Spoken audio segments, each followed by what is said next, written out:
Good afternoon बच्चों। आज मैं कथा संगम पढ़ाऊंगी पार्ट 4 गीदड़ की दोस्ती। तो देखिए बच्चों, ध्यान से सुनिएगा। किसी को मित्र बनाने से पहले उसे जांच परख लेना आवश्यक होता है, नहीं तो हम धोखा खा सकते हैं। हमें हमेशा अपने बराबर वालों से ही मित्रता करनी चाहिए। किसी जंगल में एक गीदड़ और एक हिरन रहते थे।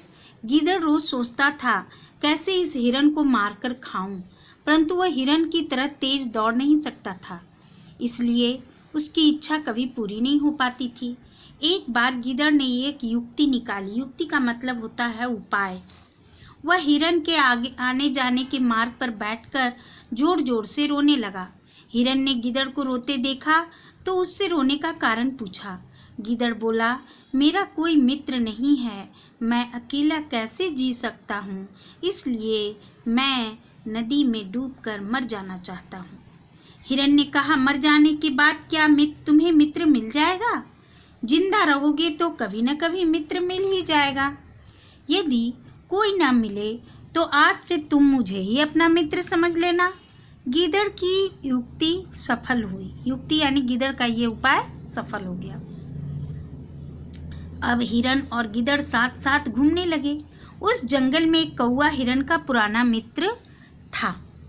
उसने हिरन को गीदड़ के साथ घूमते हुए देखा और देखकर पूछा उससे, मित्र तुम्हारे साथ यह कौन है? हिरन बोला, यह मेरा नया मित्र है। कौवे ने कहा, किसी को अच्छी तरह जाने पहचाने बिना मित्र बना लेना सही बात नहीं है। अपने बराबर वालों से ही मित्रता करनी चाहिए। यह सुनकर हिरन सोच में पड़ गया। तब गीदड़ बोला, भाई, मित्रता होने के बाद ही एक दूसरे का परिचय मिलता है। क्या तुम पहले हिरन को पहचानते थे?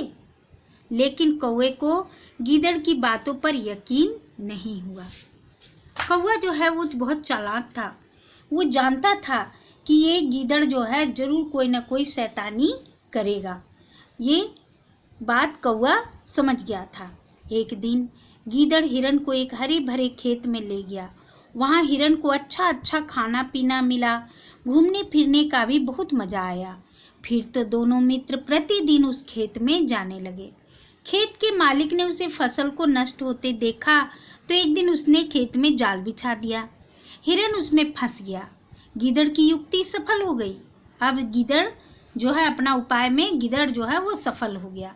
उसने सोचा कि हिरन जाल में फंस गया है तो इसी में तड़प तड़प कर मर जाएगा और मुझे भरपेट भोजन मिल जाएगा। देखो, गीदड़ के मन में अभी भी शरारत चल रही थी और वही उपाय में वो था। सच्चा मित्र वही होता है जो मुसीबत में आपकी मदद करे, वो नहीं जो मुसीबत में आपको और कष्ट पहुंचाने का उपाय करे। हिरन को न देखकर कौवे को चिंता होने लगी। वह हिरन को खोजने के लिए निकल पड़ा। उड़ते उड़ते उसी खेत के ऊपर पहुंचा जहां हिरन जाल में फंसा हुआ था।